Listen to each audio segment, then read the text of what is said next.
The Mercedes waited at the curb, its engine humming softly, almost inaudible against the distant call to prayer. The streetlights flickered as if indecisive, casting fractured shadows across the tarmac.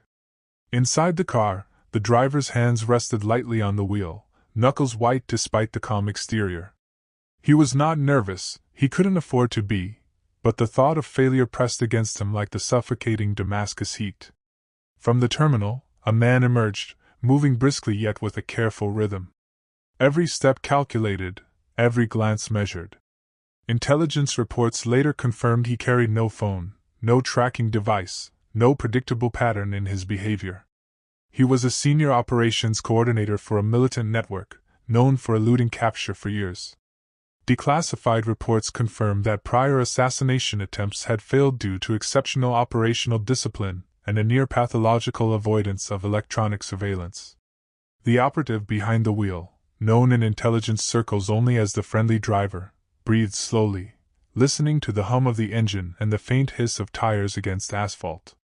Over 19 months, he had memorized every taxi route, every traffic bottleneck, every potential escape alley around the airport and city center. And yet, none of that guaranteed anything. He knew the odds: one wrong choice, one wrong turn, and everything could collapse. "Do you know where you're going?" The passenger's voice was calm, clipped, but the operative's heart skipped anyway. Yes, sir," he replied, masking his inner storm. The man entered the back seat, settling with a casual air, checking nothing, saying nothing further. The Mercedes merged into traffic, blending into the morning flow of Damascus as if it were just another vehicle. Yet the car carried the weight of months of preparation, every variable accounted for, every contingency rehearsed, but still, nothing was certain. Months earlier, Mossad analysts had identified the target's habits through a combination of satellite imagery, human intelligence, and social observation.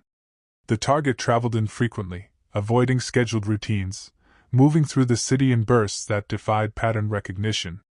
Even seasoned intelligence officers whispered among themselves that reaching him was nearly impossible, and that any operation attempting to intersect with his path would be a miracle, or a disaster. "Probability was the only tool we had," said one retired operative. "We couldn't force him. We couldn't chase him. We had to wait for him to make a choice, and that's terrifying." The friendly driver had been carefully embedded into the city's taxi network. His legend was complete: fabricated documents, a convincing personal history, and months of behavioral immersion in the city's culture. To the outside world, he was Ahmed al-Harouni, a local taxi driver who knew every street and every alley. To Mossad, he was Ysef Lerner, an operative trained in language, survival, and deception. The line between the two blurred daily. Over 580 days, he had driven hundreds of passengers, businessmen, tourists, journalists, local officials, without incident.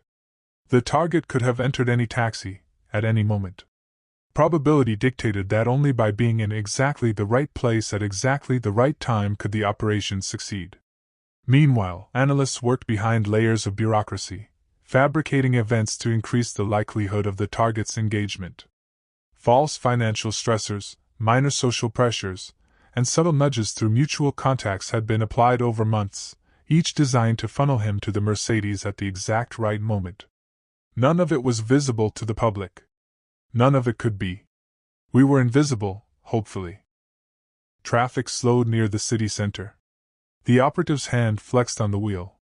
The target's eyes darted around, taking in streets, storefronts, and pedestrians, scanning for threats the average person would never notice. Every block carried a hidden risk: unknown observers, potential informants, and surveillance. One mistake, one hesitation, one engine stall, and the mission could collapse in seconds. The taxi moved past the first checkpoint. Guards waved, indifferent to the vehicle. Inside, the driver's mind raced: brake points, turn radius, escape alleys, surveillance patterns, rehearsed hundreds of times but never executed under real-life conditions. His pulse was steady externally, but internally every nerve screamed tension. No one can know how precise this had to be, how tiny the margin for error, he later admitted in debriefing. The target shifted slightly, a subtle signal that he had accepted the ride. The friendly driver maintained composure, but his training screamed that nothing was guaranteed. One wrong movement, one errant glance, and everything could be exposed. The car approached a main intersection leading to the target's hotel. Surveillance had been dense in previous months, plainclothes observers, cameras, routine checks, but today, miraculously, the streets were quiet. Every decision now counted. Stay calm, stay calm. And then, as the Mercedes eased through the final turn, the engine hummed, then stuttered. For the first time in 19 months, the friendly driver had to react without certainty of success. Mechanical calibration, vehicle systems, human behavior, all of it could betray him. Every second stretched unbearably. This was the point of no return. Every preparation, every calculated nudge, every week of deep cover life led to this intersection. And yet, no operative could have guaranteed what would happen in the next 2 minutes. The engine recovered almost immediately, settling back into its familiar rhythm, as if nothing had happened. To the traffic behind them, the brief hesitation was invisible, just another tired Mercedes struggling through the morning congestion. But inside the car, time had fractured. The driver's eyes flicked to the mirror. The passenger hadn't reacted. Not outwardly. No sharp intake of breath. No sudden movement toward the door handle. Just stillness, alert, observant, practiced. He noticed everything. Even when he pretended not to. The Mercedes rolled forward. The intersection cleared. The moment passed. Inside the intelligence operations room thousands of kilometers away, there was no celebration, no exhale. No one knew yet if anything had truly begun. Analysts watched feeds with deliberate detachment, traffic patterns, weather overlays, satellite snapshots that refreshed too slowly to be useful in real time. Declassified assessments later described this phase as controlled ignorance. Once the operative was in motion, command influence dropped to near zero. There were no abort codes, no extraction signals, no rescue contingencies that wouldn't expose the entire apparatus. The friendly driver was effectively alone, moving through a city that would turn hostile in seconds if the truth surfaced. The target adjusted his jacket, glancing out the window. He named the hotel again, casually, as if confirming nothing more than a destination. Yes, the driver replied. I know it. That answer had been rehearsed in dozens of dialects, tones, and moods. Friendly. Neutral. Forgettable. The goal was not trust, it was invisibility. Over the next several minutes, the car followed a route that had been selected not for speed, but for normalcy. No sudden turns. No shortcuts. No deviations that could later appear suspicious in a reconstruction. Intelligence doctrine emphasized that the most dangerous thing an undercover operative could do in the final phase was behave differently. The friendly driver forced his breathing into rhythm with the road. Every red light was an opportunity to be seen. Every green light was a temptation to rush. He did neither. Inside the operations analysis unit, a senior officer spoke quietly, almost to himself. The operation depended on one uncontrollable factor, he later explained. Choice. He had to choose the taxi. And once he did, we had to let chance finish the job. The word job was deliberately vague.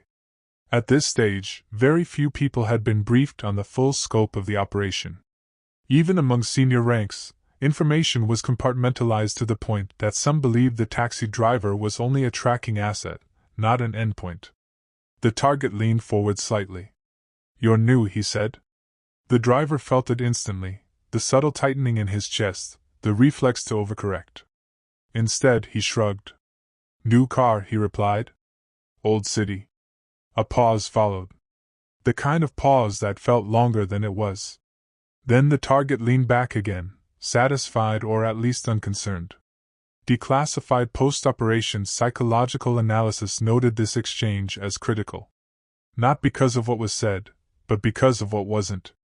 The target didn't ask questions. He didn't probe. He accepted the answer and moved on. That acceptance sealed the next phase. At that point, the analyst said, the operation stopped being theoretical. Traffic thickened near the commercial district. Horns echoed off concrete buildings. A delivery truck edged too close, forcing the driver to brake harder than planned. His jaw tightened imperceptibly. He adjusted smoothly, keeping the motion within the margins of normal driving. The target glanced up, then away. No alarm. No suspicion. What the driver couldn't know, was that another variable had just entered the equation.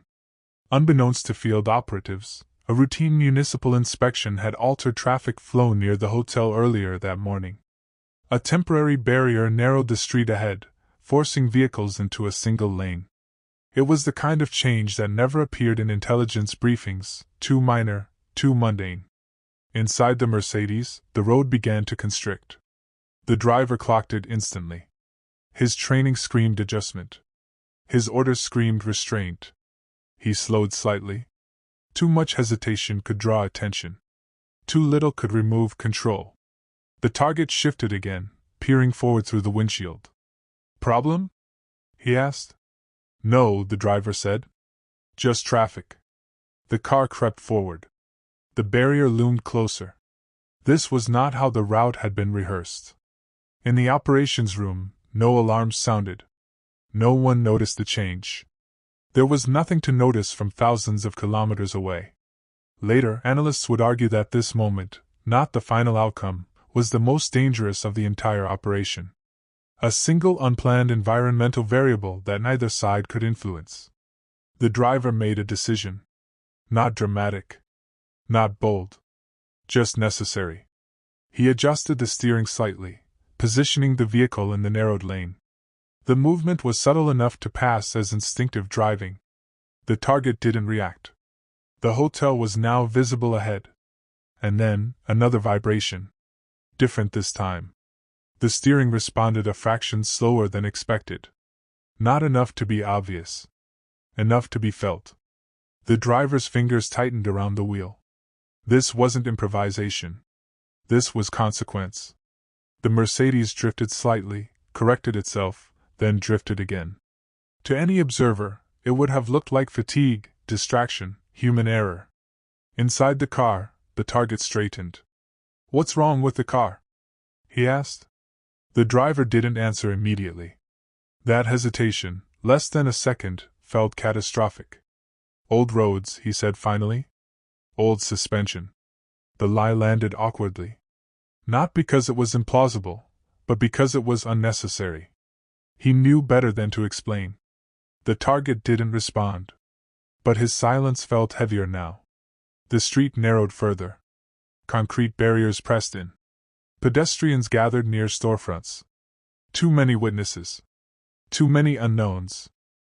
Inside the operations doctrine, this scenario was explicitly warned against. Urban density near the endpoint increased unpredictability beyond acceptable thresholds. And yet, there was no turning back without raising suspicion. The driver adjusted again. The steering lagged. This time, unmistakably. The Mercedes veered toward the curb. The driver corrected. The correction overcompensated. The target braced instinctively, hand gripping the seat. "What are you doing?" he snapped. The driver didn't answer. There was no script for this moment.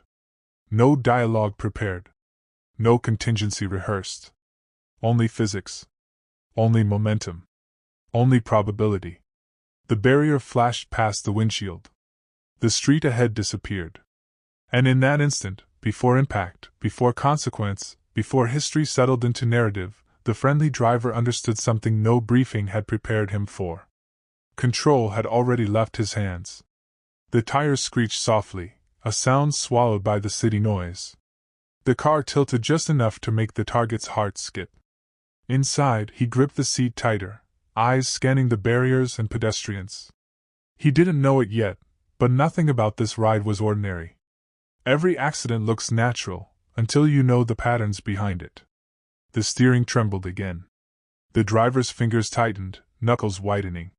He had rehearsed countless scenarios, but not this.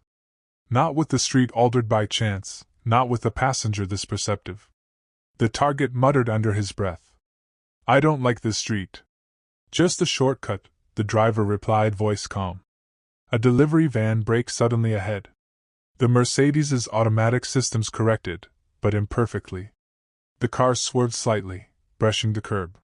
Pedestrians glanced but quickly resumed their pace. The illusion held.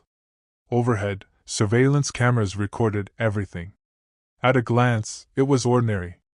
Another taxi negotiating city congestion. But Mossad analysts watching feeds later noted the minute variations, steering corrections, subtle speed changes, passenger reactions.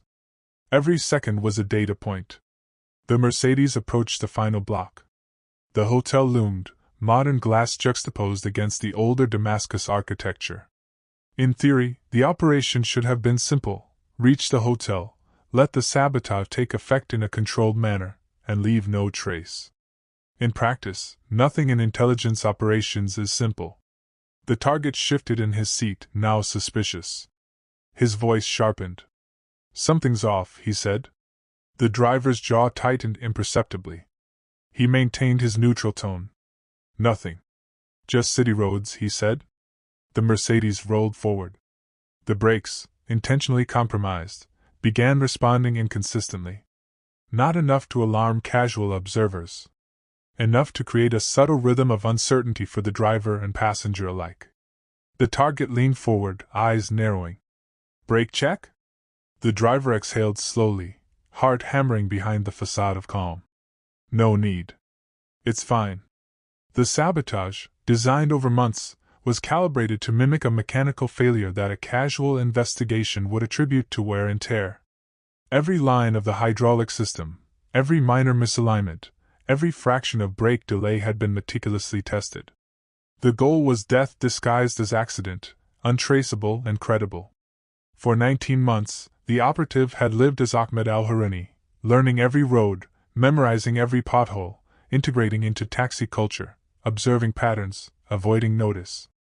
Every personal instinct, every muscle memory, had led to this single moment of truth. Years of preparation, condensed into 30 seconds. And still, nothing guaranteed. The street narrowed further. Concrete barriers, pedestrians, and parked cars left a sliver of room. The Mercedes moved as though guided by probability alone. The target's hands gripped the seat edge. "You know what you're doing?" The driver's lips pressed into a thin line. "Yes," he said. It was a lie and a truth simultaneously. He knew the plan, but not the exact moment it would reach consequence. Then it happened. The brakes lagged enough to force a swerve toward the hotel's entryway. The car collided with the curb, jolting violently. A pedestrian flinched. The target tensed. The driver corrected subtly, guiding the vehicle toward a final, fatal alignment, perfectly orchestrated chaos. The vehicle slowed, but not entirely. The fuel system, rigged with subtle sabotage, had been primed. Any abrupt stop would trigger the mechanism, a chemical reaction that would ignite within moments, leaving plausible deniability. The target, instinctively alert, glanced around. Sweat beaded his forehead. For the first time, he registered that this ride wasn't ordinary. He knew. Just not when or how. The driver exhaled silently, controlling his expression. He didn't flinch, though every neuron screamed consequence. Every fraction of a second could collapse the mission. The car came to a slow, controlled stop at the curb, exactly where planned. The ignition triggered.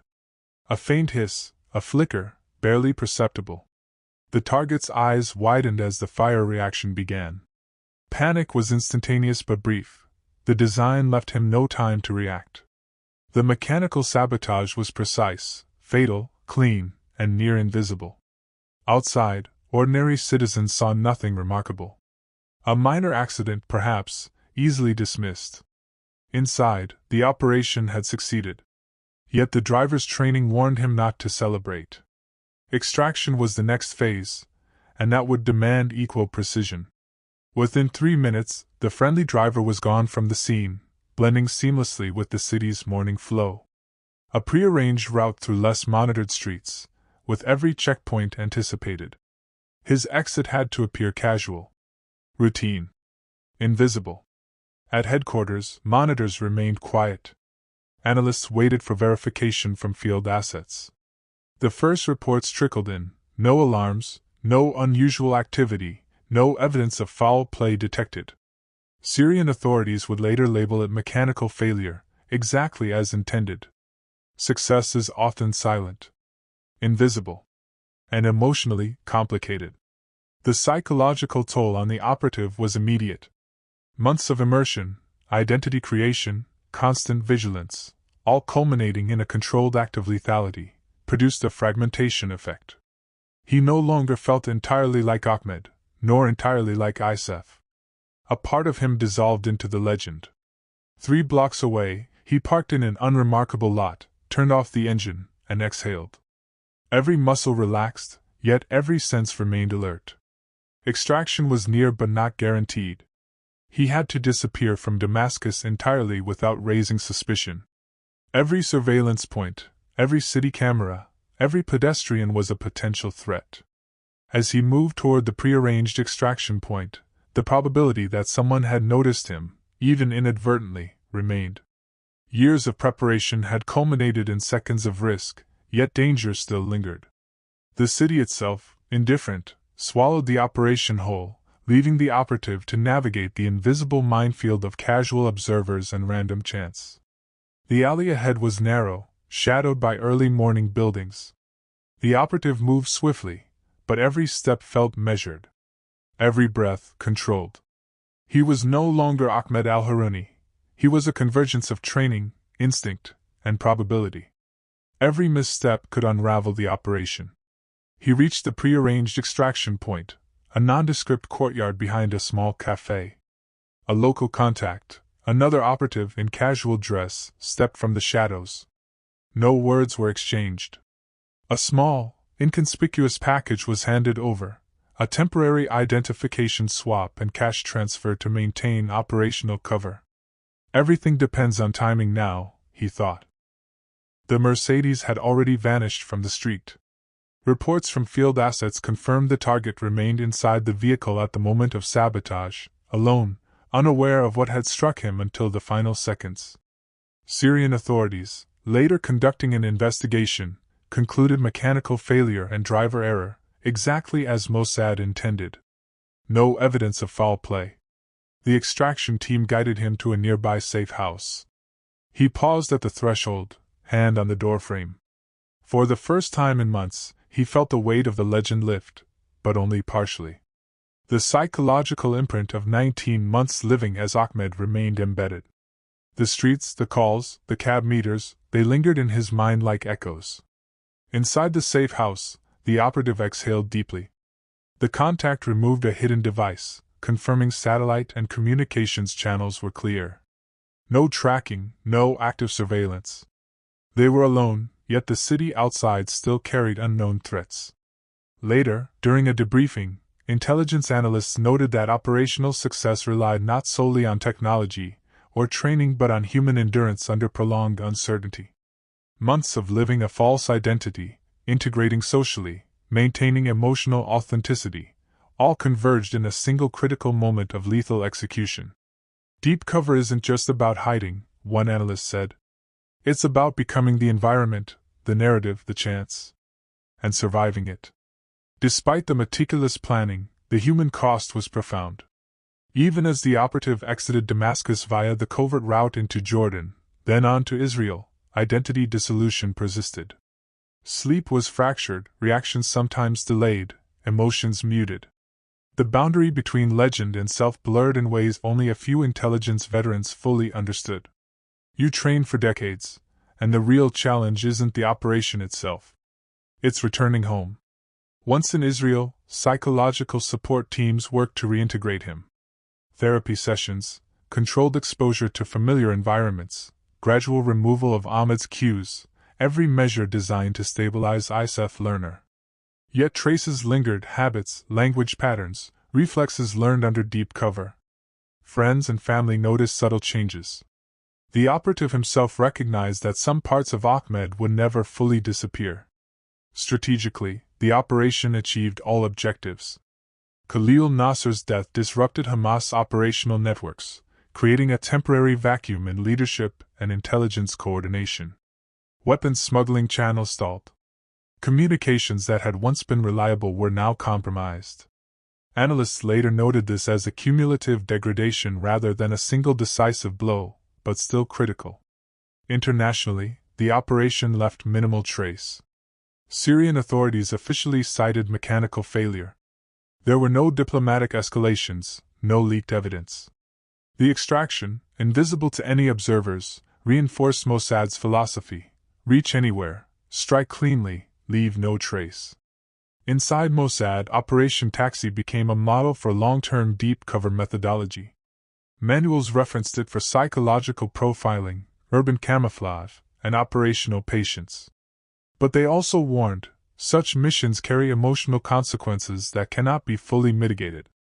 Probability, patience, and psychological endurance were as critical as technology or weapons. Human assets are both the solution and the risk. Months later, Ysef reflected quietly in a safe, anonymous location. The streets of Damascus were gone, replaced by memory, the line between mission and identity blurred. He had succeeded in neutralizing a high-value target with precision and discretion, yet the personal cost was indelible. Over time, the operation's broader lessons permeated intelligence training. Urban infrastructure could serve as covert platforms. Nonviolent methodologies, financial manipulation, psychological pressure, and operational camouflage could be as effective as direct action. And patience, above all, often dictated outcome more than skill or equipment. Yet one question remained unresolved, lingering even within classified discussions: how much could human endurance truly bear?